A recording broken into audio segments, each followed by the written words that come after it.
這工程量連被稱為基建狂魔的我們聽了都要點一根烟，坐下来好好盘算盘算，翻譯啊，什麼叫最快2027年開工？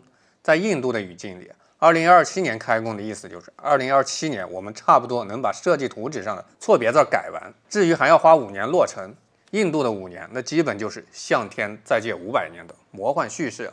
不信你去看看印度修了30年的大壩，难產了10幾年的國產航母。武器空戰被巴基斯坦吊打後1年，印度三哥徹底坐不住，放狠話要掐斷巴基斯坦的生命線，號稱一滴水都不讓流進巴基斯坦。這話不是我編的，是印度水利部長 C.R. 帕蒂爾6月9號當着媒體的面原本說的。在莫迪總理的指示下，未來幾年絕不會讓哪怕一滴水流向巴基斯坦。好家伙，這口氣比當年喊着6月进軍德里还狂，一滴水都不給，這哪裡是水利部長，這分明是龍王爺在世，或者是直接把《西遊記》裡车迟國鬥法的劇本給搶過去演了一遍。巴基斯坦一聽當時就炸，外交部直接拍着桌子回怼：你敢斷水，這就是联合國憲章第51條規定的宣戰行為。聽到這兒，你是不是覺得印巴又要爆發第6次戰爭？別慌，今天咱們換個全網都沒人敢說的刁鑽視角。為什麼莫迪老仙兒早不發難晚不發難，偏偏在武器空戰後拿水來做文章？這場看似要渴死巴鐵的絕戶計，背後到底藏着三哥怎樣讓人啼笑皆非的基建黑洞？而在這場橫跨克什米爾水界諸侯大戰中，真正掌握着南亞總閥門的神秘東方力量究竟是誰？看懂了這一層，你才能明白什麼叫紙老虎的終極意義。新來的朋友趕緊點讚關注，今天帶你扒掉三哥的水神外衣。我是不爱放大招，歡迎来到老友记。要理解巴基斯坦为什麼這麼急眼，咱們得先讀懂中國古代奇書《管子》裡一句話：水者，地之血氣，如經脈之通流者也。巴基斯坦這個國家，用大白話來說，那就是成也印度河，命也印度河。你打開世界地圖就會發現一個極其詭異，甚至讓巴鐵祖祖輩輩吐血的地理 bug。巴基斯坦境內幾乎所有的維持2億人生計的命脈河流，他們的主要上游全都在印度，或者在印度控制的克什米爾地區。這就好比說，巴鐵兄弟在樓下開大排檔洗菜做飯，結果呢，水龍頭的水閥、水表連帶水管子全裝在住在樓上的死對頭印度三哥的家裡。三哥心情好了，給你多放2擔水。三哥武器空戰吃癟了，不高興了，隨時可以在樓上往水管裡吐口水，或者直接把閥門一關。為了這事兒，當年兩邊頭髮都快扯禿了。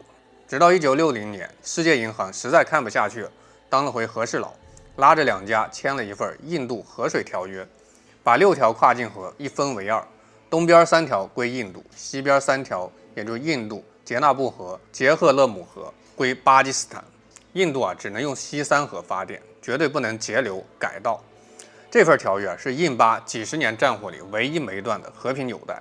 2次印巴戰爭，無數次邊境衝突，條約都穩如泰山，堪稱南亞壓艙石。但去年5一空戰，一切都變了。2025年4月，印控克什米爾發生游客遇襲案，印度不分青紅皂白甩鍋巴基斯坦。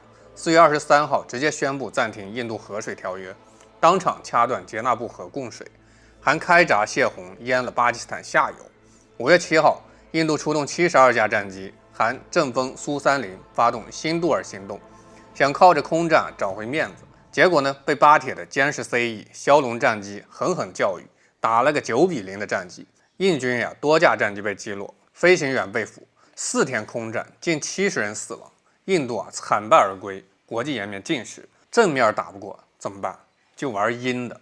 1年後的今天印度不僅不恢復條約，還變本加厲，一邊在傑納布河修引水渠道，清淤擴壩，一邊呢放話滴水不流巴基斯坦，直接把水資源當成了戰爭武器。巴鐵瞬間炸鍋了，斷水等於宣戰。巴外交部直接援引聯合國憲章第51條自衛權，警告印度敢斷水就軍事反擊。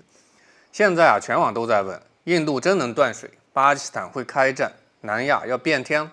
別急咱們先拆穿印度的技術謊言。這是第一個刁鑽視角。印度現在的斷水能力純屬吹牛，現在舞台搭好了，狠話也撂下。帕蒂爾部長大旗一揮，我們要對陳纳布河動手，搞跨流域引水，搞電站清淤，5年內把水掐斷。聽起來是不是氣吞山河？是不是覺得巴鐵馬上要進入瘋狂麥克斯的廢土末日模式？然而大形反轉來了。中國古人講，知大略以審時，察微茫以辨奸。咱們先看國際新聞，千萬別被政客的嘴炮給帶偏了。這事兒想成咋辦？得看他的腰包跟挖掘機啊。水利專家跟地缘學者掐指一算，直接給三哥潑了一盆涼透了的恆河水。為什麼呢？因為理想很豐滿，基建很骨感。第一，印度現在根本没有全面攔截西三河的能力。目前印度在争議地區建的那些水壩，在水利學上叫金流式水電站。簡單來說它就像一個帶漏斗的洗臉盆，水流過來轉一下發電機的葉片，發電可以，但蓄水能力極低。它頂多能在枯水期調節一下流量，想要把整條大河截斷分流，徹底據為己有 ，sorry。它的水庫容量連這條河年流量的塞牙缝都不夠。第二老天也不答應。克什米爾是什麼地方？那是喜馬拉雅山的邊緣，地勢凶險。你要在這裡建一個能把幾百億立方米江水強行改道，引向印度內地的超級跨流域引水隧道，這工程量連被稱為基建狂魔的我們聽了都要點一根煙，坐下來好好盤算盤算。而印度呢？印方官員自己私底下都承認，技術難度高到爆炸，相關斷流工程最快也要到2027年中旬才能開工，而且至少需要5年的時間才能落成。翻譯翻譯，什麼叫最快2027年開工？在印度的語境裡，2027年開工的意思就是2027年我們差不多能把設計圖紙上的錯別字改完。至於還要花5年落成，印度的5年那基本就是向天再借500年的魔幻敘事。不信你去看看印度修了30年的大壩，难產了10幾年的國產航母。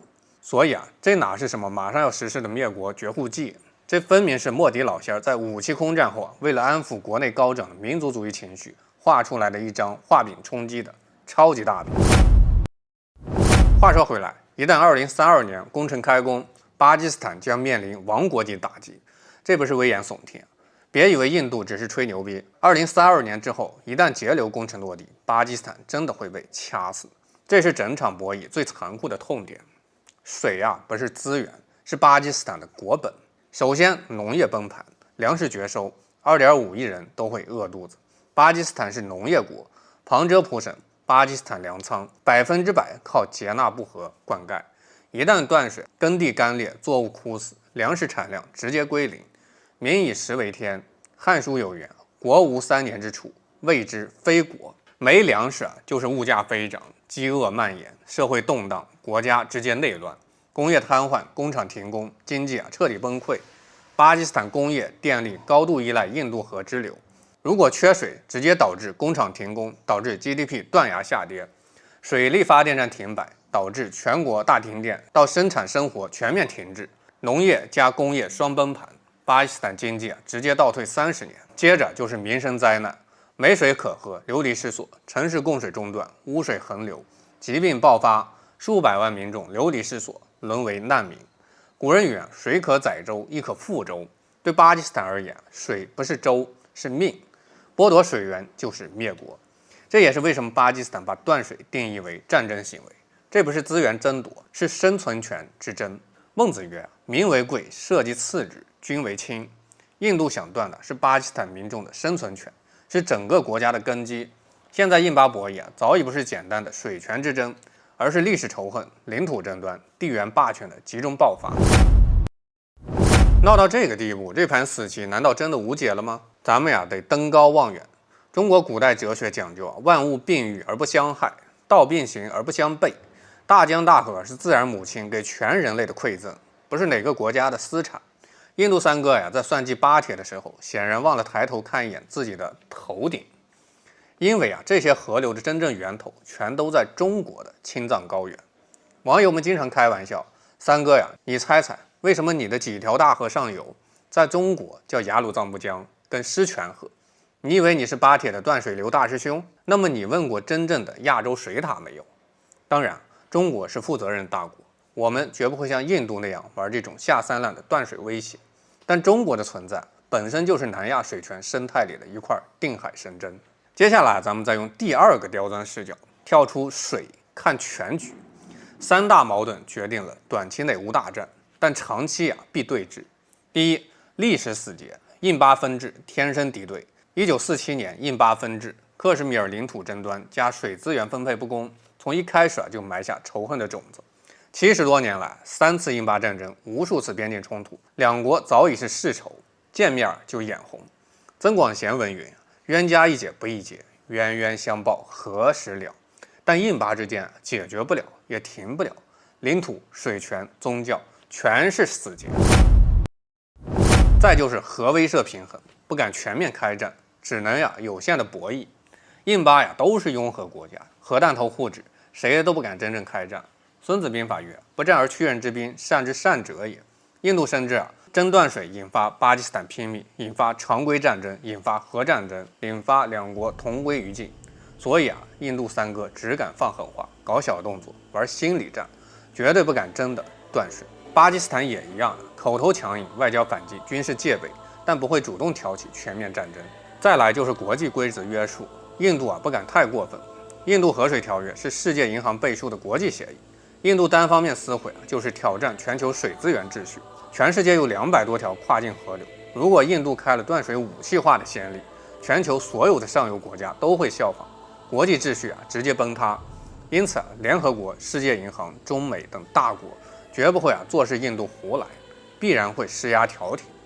總結下來就是短期內3至5年，印巴只會口水戰加外交戰加小規模的邊境摩擦，絕對不會引發全面戰爭。長期看5到10年，印度工程落地以後，水戰風險會急劇上升，但核威懾依然是定海神針。三哥還得考慮如果你真建了水壩，你能不能保得住呀？武器空戰中，巴鐵的超視距戰爭直接讓你看不見摸不着就炸機。你想想，你花了5年建好以後，人家一顆導彈砸下來，你能保得住嗎？5年時光豈不白費？相信莫迪老仙兒這個賬還是能算得明白。道德經有云：“上善若水，水善利萬物而不爭，處眾人之所惡，故幾於道。”水本來就是孕育文明的溫床。三哥這次借着武器空戰的余波，把水資源當成政治籌碼，看似精明，實則是拿着火把進彈藥庫。他以為自己握着是巴基斯坦的命門，但如果真的逼得對方魚死網破，那流向新德里的恐怕就不是清澈的河水，而是歷史的懲罰。三哥听哥一句勸，先把自家的基建練好，少在國際上放這種損人不利己的狠話。畢竟人在做，天在看，上游的東方巨龍可一直靜靜地看着你們。我是白放大招，點讚關注，下期再見。